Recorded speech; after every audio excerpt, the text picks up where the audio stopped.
이재명 정부 첫 기획예산처 장관 후보자였던 국민의힘 이해훈 전 의원.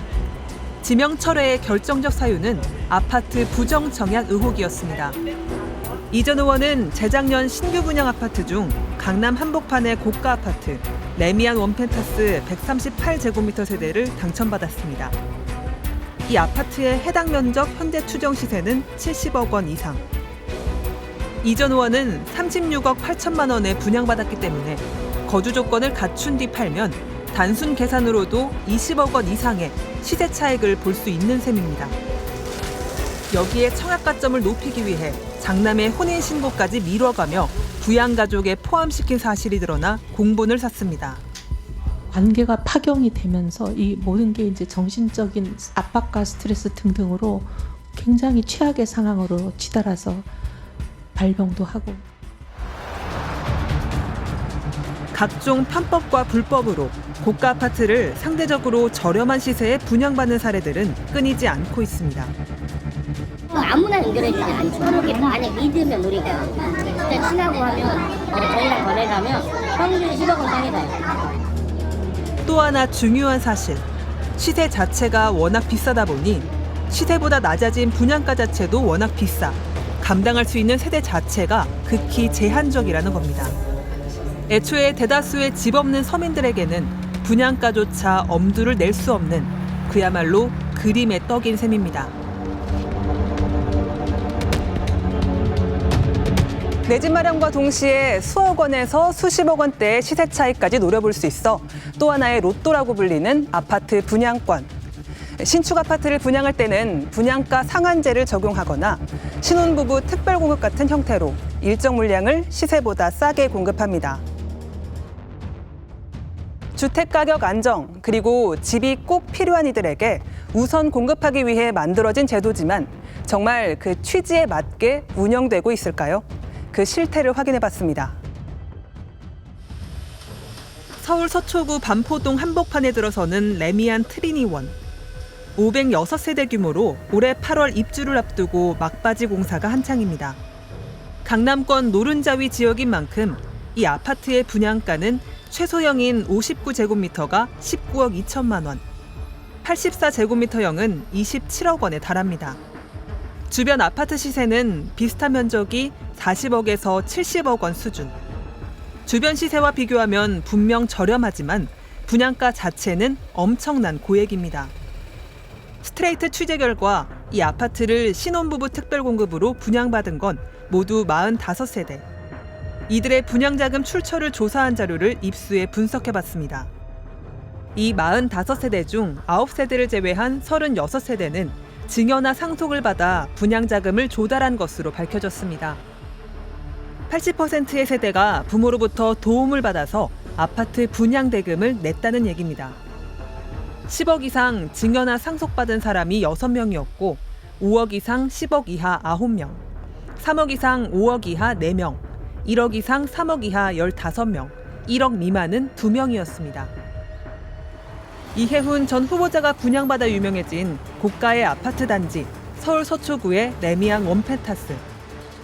59제곱미터 최소 면적 세대의 분양가는 16억 9천만 원, 가장 넓은 191제곱미터는 무려 52억 원입니다. 역시 주변 비슷한 넓이 아파트와 비교하면 20-30억이나 저렴하지만 보통의 신혼부부와 감당하긴 불가능할 정도로 고액입니다. 이 아파트의 신혼부부 특별공급 당첨자는 41세대. 그중 절반이 넘는 24세대가 증여나 상속을 받아 분양자금을 마련한 것으로 조사됐습니다. 금액별로는 5억 이상 10억 미만이 7명, 3억 이상 5억 미만 8명, 1억 이상 3억 미만 8명, 1억 미만은 1명이었습니다. 스트레이트는 최근 2년간 서울 강남 3구에서 신혼부부 특별공급 아파트 분양권을 당첨받은 이들의 분양금 조달 내역을 전수조사했습니다. 그 결과 당첨자 대부분은 이른바 부모 찬스를 썼던 것으로 나타났습니다. 서울 서초구의 레미안 트리니원과 원펜타스, 메이플 자이, 강남구의 DH 대치 에델루이, 레미안 레벤투스, 송파구의 잠실 르엘, 레미안 아이파크 등 전세를 낀 갭 투자가 불가능한 7곳의 아파트에서 신혼부부 특공에 당첨된 사람은 모두 292명이었는데 절반이 넘는 164명이 부모로부터 증여나 상속을 받아 분양금을 냈습니다. 증여 액수가 10억 원 이상인 당첨자는 모두 7명.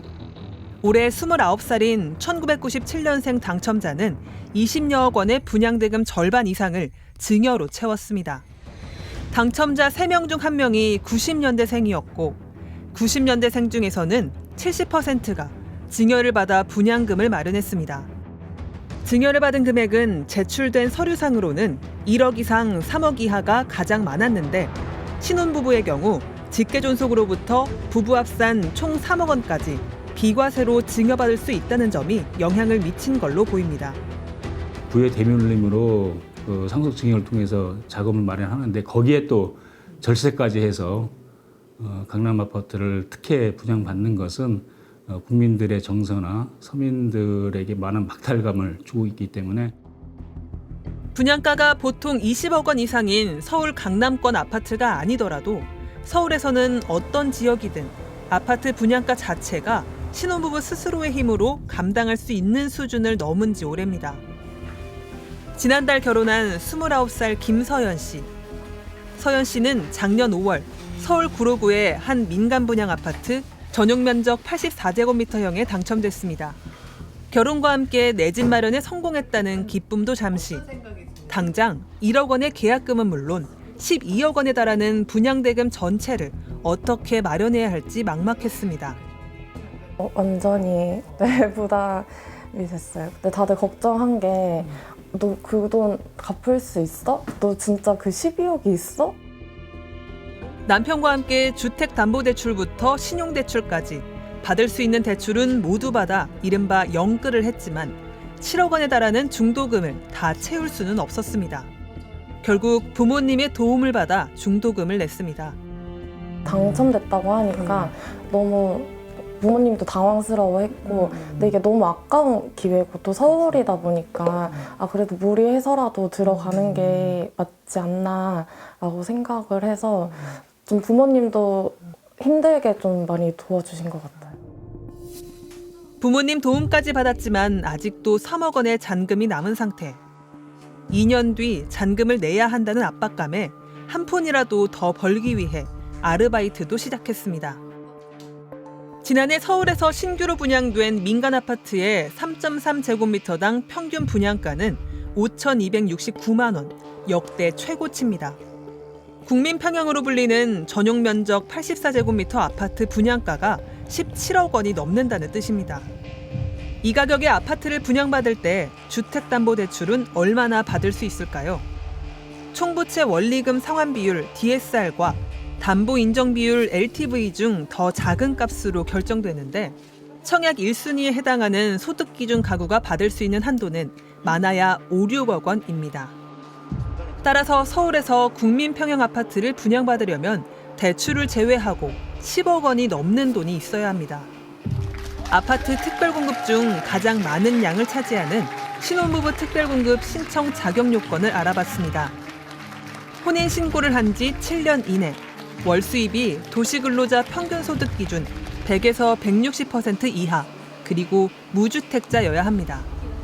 이 자격에 맞는 소득 수준은 맞벌이의 경우 세후 최대 월 600에서 700만 원을 넘지 말아야 합니다. 여기에 현실적으로 미성년 자녀가 있어야 가점을 받아 청약 당첨 1순위가 될 수 있습니다. 따라서 자격 요건을 충족하는 최대의 소득 수준이라 하더라도 단 한 푼도 쓰지 않고 15년 가까이 모아야 서울 아파트를 분양받을 수 있는 종잣돈 10억 원을 마련할 수 있습니다. 이것도 서울 아파트 평균 분양가일 때 가능한 이야기고 강남 3구의 경우에는 애초에 금수저 부모를 두지 않은 일반적 신혼부부들은 넘볼 수조차 없다는 지적이 나오고 있습니다. 청약에 당첨이 된다고 하더라도 그만큼의 분양가를 부담할 수 있는 계층은 굉장히 제한적이지 않습니까? 강남 아파트 청약 같은 경우는 언감생심 그 꿈을 꿀 수 없는 상태인 거죠. 대다수의 청년들에게는요. 이렇다 보니 평범한 청년들은 애초에 아파트를 분양받는 꿈을 포기하고 있습니다. 2021년 입주한 원룸에서 전세 사기를 당한 이철빈 씨. 생애 첫 전세 대출을 받아 마련한 보금자리는 철빈 씨를 빚더미 위에 앉게 했고 치솟는 분양가를 보며 청약 통장에 돈을 꾸준히 넣는 것도 이제 중단했습니다. 이제는 내 집 마련도 아파트 청약도 모두 남의 이야기처럼만 들린다고 합니다. 나도 어떤 청약을 할 수 있는 기회가 있는데 이게 뺏겼다라는 느낌이 들면 이게 뭐 화도 나고 그럴 텐데 뭐 그런 느낌조차도 안 들 정도로 이게 너무 다른 세상 이야기다라는 그런 느낌이 많이 들죠. 집을 산다고 한다는 이 가정 자체가 요즘에는 작동하지 않는다 이렇게 좀 많이 느껴지는 것 같아요.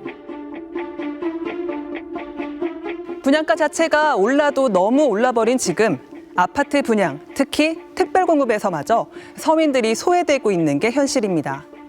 넉넉한 자금을 보유한 사람들이 아파트 분양을 받아 시세 차익을 챙기는 상황인데 이 과정에서 각종 불법과 편법이 동원되고 있습니다.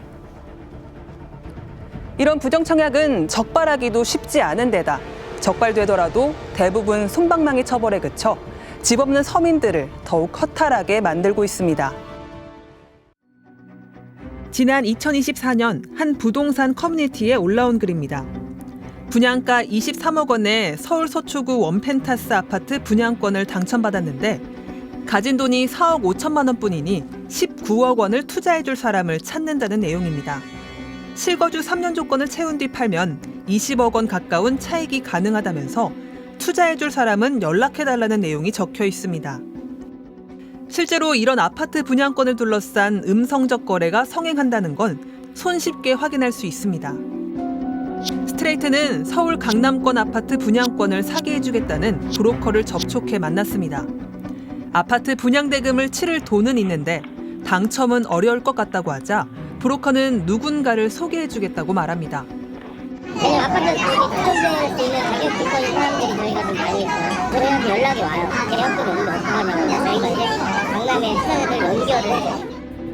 분양권을 팔고 사는 건 불법이 아니냐고 묻자 투자자와 당첨자가 직접 거래하면 불법이지만 제3자인 자신이 중간에 끼면 전매가 제한된 분양권인지 모르고 샀다고 주장할 수 있어 아무 문제 없다고 안심시킵니다. 투자는 불법은 아니잖아요. 그래서 이제 돈을 빌려줬어요. 여기랑 나랑 관계지 여기랑은 상관없네요. 그러면서 요즘 유행하는 증여 방법 중 하나라고 강조했습니다. 투자자들이 저희랑 거래를 하면 평균 10억 원 상이다. 그럼 그런 거는 당연히 이제 물려주기 위해서 자녀가 피하는 걸 해주는 거예요. 법에 테두리 안에서 우리가 우리의 합법임을 우리가 잘 활용한 거예요. 불법이 아니라고 선전하지만 적발되면 형사처벌을 받는 분명한 불법 거래입니다. 그 법의 취지는 당연히 실입주자 기준으로 당첨이 된 자가 이제 그 조건을 갖춘 자가 당첨이 되고 이제 살게 하기 위한 목적일 테니까 그게 뭐 마치 안표가 팔리듯이 그렇게 팔렸다는 얘기인 건데 그럼 당연히 불법으로 봐야 되겠죠. 스트레이트는 최근 5년 동안 서울 강남 3구에서 적발된 아파트 부정청약 자료를 입수했습니다. 부정청약 행위 적발 건수는 모두 174건. 이 가운데 70건은 강남 3구에 거주하던 주민들이 벌인 일이었습니다. 강남 3구뿐 아니라 전국 적발 현황도 살펴봤습니다. 가장 많았던 수법은 부모나 자녀를 부양가족에 포함시키는 위장 전입이었고 위장 결혼, 위장 이혼, 혼인신고일 조작 등 신혼부부 특별공급 청약을 노린 수법도 많이 동원됐습니다. 이런 수법들 모두 당국이 적발하기 쉽지 않기 때문에 실제 적발되지 않은 불법은 훨씬 더 많을 것으로 추정됩니다. 그 사람이 실제 거기서 살았는지를 서류상으로 알 방법이 없어요. 네. 솔직히 말해서 지금 다시 한다고 해도 우리가 알 수 있는 방법은 없어요. 적발된다 해도 처벌 수위는 터무니없이 낮습니다. 스트레이트는 최근 3년간 선고된 주택법 위반 판례 220건을 입수해 전수 분석했습니다. 먼저 브로커를 통해 분양권을 몰래 팔아넘긴 당첨자들.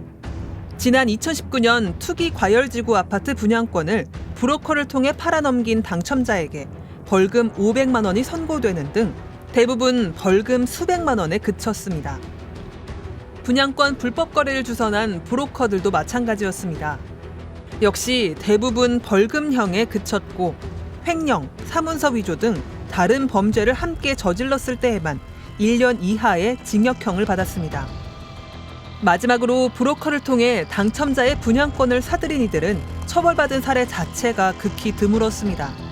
불법인 줄 모르고 샀다고 항변할 경우 고의성을 입증하기 쉽지 않기 때문입니다. 그럼 불법 거래된 분양권은 환수 조치됐을까요? 국토부 자료를 통해 분석한 결과 분양권 불법 전매와 위장 전입 등을 통한 불법 당첨 등 각종 불법 행위가 적발됐음에도 분양권을 환수 조치하지 못한 경우는 40%나 됐습니다. 분양권 몰수나 추징에 대한 명확한 규정이 없기 때문입니다. 범죄 수익에 대해서 몰수나 추징한다라는 규정이 되어 있지 않아서 좀 입법적인 개선도 필요하지 않을까 생각합니다. 사유재산인 동시에 가장 공공성이 강한 재화라고 할 수 있는 주택. 주택 시장 안정을 위한 분양가 상한제와 각종 특별공급제도의 필요성을 부정하긴 어렵습니다. 다만 상식을 초월할 만큼 올라버린 아파트값 탓에 아파트 분양 정책마저도 부유층의 재산 증식에 사용되는 부작용이 나타나고 있는 만큼 그대로 방치해선 안 되는 상황입니다. 분양 대금과 시장 가액과의 차익을 개발 이익을 누가 가져갈 것인가에 대한 문제예요. 자금을 축적하게 되면 결국은 국민들 간의 위화감을 조성할 수밖에 없다. 분양시장 교란 행위에 대한 엄한 처벌과 동시에 아파트 분양시장에서 이른바 로또 분양 대신 소유권이 아닌 거주권을 영구 보장하는 공공임대주택을 늘려야 한다는 목소리도 커지고 있습니다. 부담 가능한 주택, 저렴한 주택을 어떻게 공급할 것이냐와 관련된 고민이 필요한데 그것의 가장 중요한 대안은 공공임대주택이죠. 일반 분양을 하지 않고 정부가 그걸 다 분양받는 거예요. 그래서 100% 임대로 돌립니다. 임대 주는 거예요. 정부가 임대 줘. 그래 그 40대한테 강남의 재건축 아파트를 임대 사실래요? 너무 좋죠. 그 대신 장기 임대가 가능하잖아. 안정적으로. 우리나라의 공공임대주택 비율은 OECD 평균 수준이지만 질적인 면에서 떨어진다는 지적을 받고 있습니다. 정부는 최근 수도권 노른자위 부지에 공급할 주택 6만 호 중 중산층도 거주할 수 있는 양질의 중형 공공임대주택 공급을 크게 늘리겠다고 밝혔습니다. 주식시장의 활황, 대통령과 정부의 강력한 의지 등과 맞물려 이번만큼은 반드시 집값을 잡아야 한다는 사회적 공감대가 확산되고 있습니다. 로또 분양이라는 말도 분양시장을 교란하는 각종 불법도 결국은 집값이 안정돼야만 완전히 사라질 수 있습니다.